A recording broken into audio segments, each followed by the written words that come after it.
Disability myth-busting, the workplace. Disabled person equals wheelchair. Wrong. Less than 8% of disabled people use wheelchairs. People with dyslexia aren't cut out for business. Think again. Richard Branson's done all right. There aren't very many disabled people in the workforce. But there are.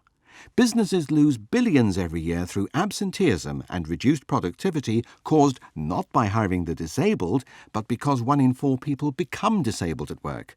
Whether through depression, stress, cancer or crippling back pain, some of your workers become disabled.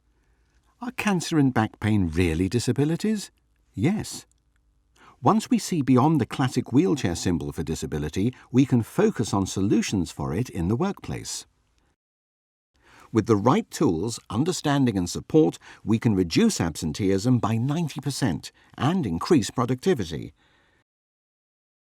People with disabilities can be as effective as anyone. Also, diversity strengthens a business and different perspectives reduce the dangers of groupthink. The short-term costs of finding solutions for disabilities are far outweighed by the benefits because a diverse, happy, healthy workforce is an effective one.